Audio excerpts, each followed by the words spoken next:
Hi everyone, so first of all a couple of apologies to make. No videos for 2 weeks, and that was because I filmed a 4-hour game session and I did it at 1080p at 50 frames a second, so it'd be really high quality, and my laptop's hard disk isn't big enough to edit it down. So I can't put it onto YouTube. I can see it, but I can't put it, so that doesn't work. So there wasn't any video last week and stuff. Sorry about that. So also I just got out of the bath, so anyone who judges women by appearance. I read a forum post yesterday that got me thinking. The person asked, I'm afraid I didn't make a note of the name, but they asked, my players keep ganging up on one monster at a time and killing that monster very quickly because they're combining their attacks, and then they're able, by doing this, to work their way through a pack of monsters really efficiently.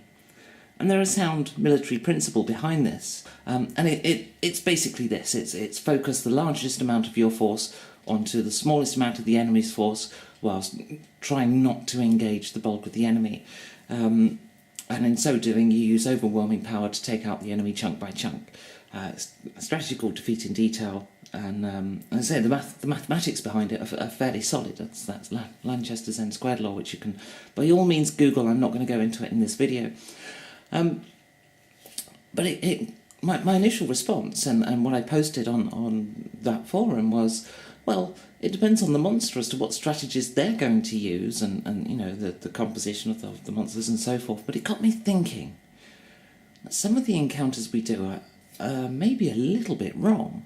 You see, it's unlikely the heroes would ever engage a pack of wolves in a scenario like this, where they're up ahead on the road and charge headlong. And the problem actually starts, I believe, before the fight. It's an old staple of role-playing games to have a marching order, or if not a marching order, then a formation.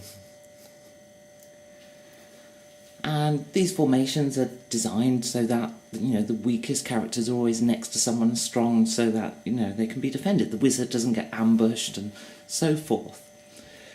And that's great, but the problem is it puts the players in a strong position, and they already have the advantage that they know they're going into a fight. And this is a big issue with role-playing generally, is that if you're doing a journey across, 3 weeks of travel across the wilderness, and, you can describe the scenery. I like to do epic things and have unusual terrain, such as this field of crystals and mushrooms, and, well, this is just an example, but I recently put into a game a field of statues as an army, like stone statues, and so that it looked like an army or two armies that were fighting had been frozen in position, and when the players came back through that field, they're all in a different position. And it turned out that a Medusa was having a game of chess with a dragon using an army, and then this had been going on for 800 years, and it was part of the background detail of the world, and it was quite cool, and it's actually resulted in one of the apocalyptic plots that the players are now trying to stop.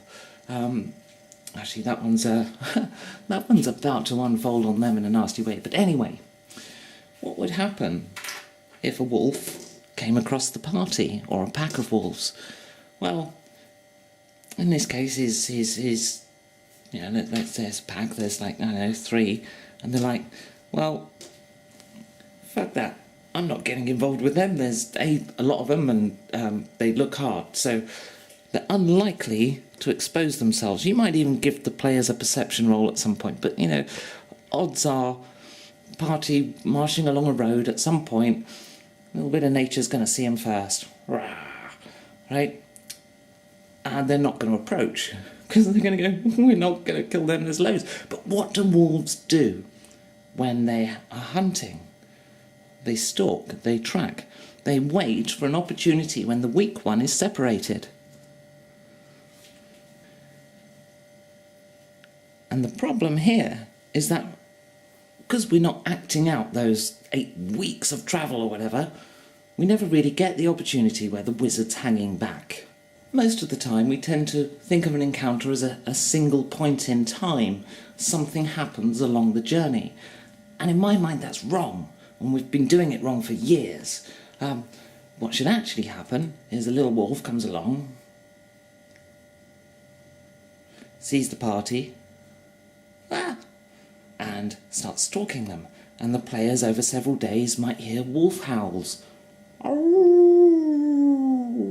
As he summons his pack together because they're spotted. There's a weak animal in this herd. Specifically, the one that's not glistening and shining in metal.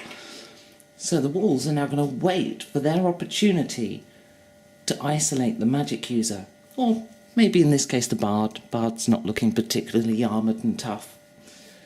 So how do the wolves do that? And how do we get a role-playing situation where this can occur? Well, there are a number of ways to do it, I think.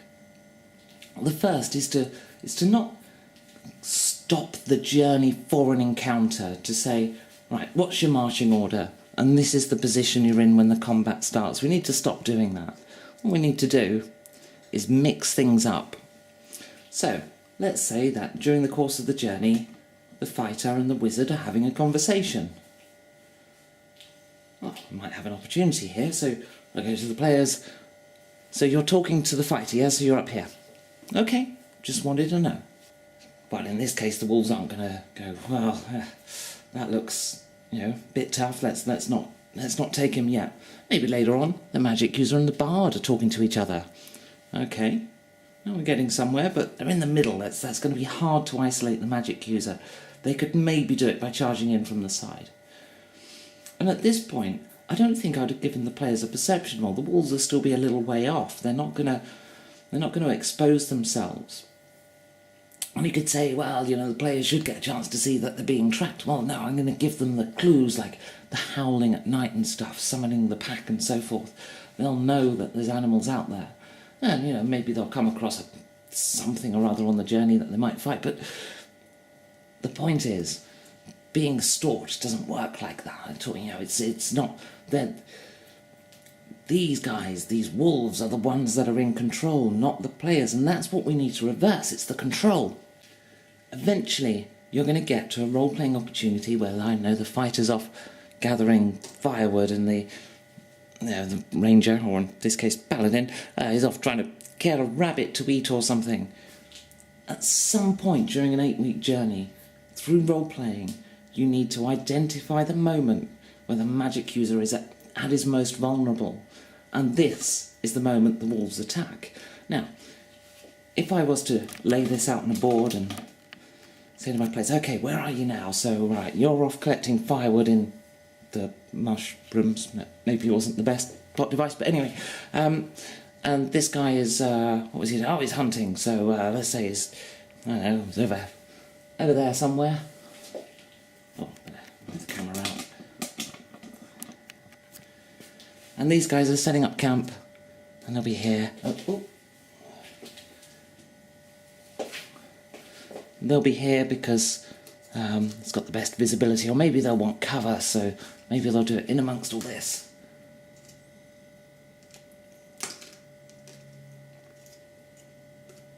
We'll have him off, I don't know, checking out the crystals or something. The point is, eventually, using role-playing, you've got to identify a time when the wolves would attack. And this is always going to have a problem that the players are always going to contest. As soon as they know something's about to happen, they're going to cotton on, and they're going to want to be, well, I'll go with him, so I'm with the fighter, or and nobody will want to be alone. Nobody will want to be exposed. You've got to fight the player's urge. And one of the ways I was thinking you could do this, if all 4 characters all the time are always being alert, then you've got to give them some exhaustion after a while. They can't possibly keep it up. But perhaps the most important thing is to blur when an encounter starts, so that players don't go, well, if an encounter's about to start, I'll be here, I'll be there, I'll be there, and I'll be there. Don't let them do that. Establish where they are before they know the encounter starts, and that's the important thing. If you can do that, then you've got them. You've got the moment when a wolf would attack.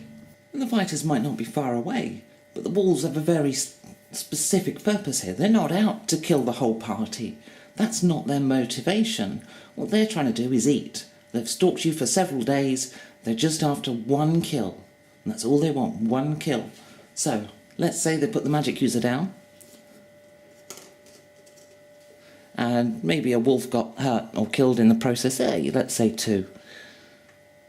That's bad for the wolves. They might have considered running away already. Their mission was just to eat, right? They just wanted to kill one person. So they're probably going to have run away the moment one of them went down. Or maybe they could see that they're about to get you. Maybe they'll carry on a little bit, but things that are hunting to eat, generally speaking, they don't like the possibility of death. They attack when they have the absolute advantage. So, what do they do afterwards? Well, either they're going to drag that magic user away, or more likely, your other heroes will have returned.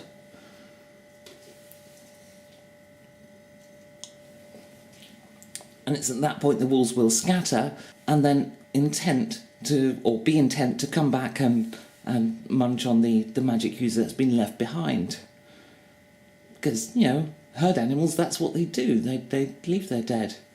They don't go burying them and stuff. Well, maybe after a while, wolves would learn that adventurers take their dead or resurrect them or so forth. But the point is, you should be acting like wolves and not like an encounter. Now, I think most people now are beyond the era of rolling a room to see what's in it. Oh, it's a library, and then rolling some goblins. There's some goblins in it. They're obviously well-educated goblins. And we tend not to do that anymore. But actually, I think we haven't quite necessarily gone quite far enough. I think most of us also are beyond the point where we think of dungeons as just dungeons. There's still room for that. You can have the Underdark in D&D, for example, where you can do the classic dungeon in the old school sense of the word. But most of us are at the point where we have adventure locations. And that's great. That's where it needed to go. So gone is the era when you'd go from this dungeon into some kind of watering pool to this torture den to a storeroom to a throne room and the old classic of the lever puzzle and so forth, which presumably would open that. We tend not to do that anymore, and that's a good thing. But where we can take it further is when we consider the motivations of monsters. What do my Dark Elves want to achieve in my campaign? Well, they want to stop the players from stopping them, if that makes any sense. So what do my Dark Elves know? Well, they know that there's various bits of lore that will point to what the Dark Elves are trying to do in my campaign, so they're going to attack a library. Now my monsters have a reason for being there, and the players, well, they'll find out that the library's under attack, come running in, and, well, it's the library under attack, right? So they're trying to save the library. It's no longer about trying to kill the players. What these spiders and drow and dryder they're actually trying to do is destroy the books. So they don't care so much about the players, save for the fact that the players are trying to stop them. So their goal now is to wreck the books and move on, do as much damage to the lore as they can, because they don't want the players finding out what the Dark Elves already know. These guys are now more interested in the bookshelves than the players. See, now we've got a motivation. It makes much more sense. And in many ways, having motivations for your monsters will actually write your adventures for you. So you no longer have to worry about, well, there's a room here, what should I put in it? What we're saying is, well, this monster exists, what's it going to do? Honestly, Your Majesty, rooms in role-playing games are just too small for all the furniture and the creatures that are contained within them. There's barely enough room for you to get off your throne. All the same, they had better subscribe, or I'll get off my throne. She thinks she has problems. I can barely move without tripping over skulls. Okay, Flamenco, we need to talk. The next time we're trying to save a library, don't use fireballs.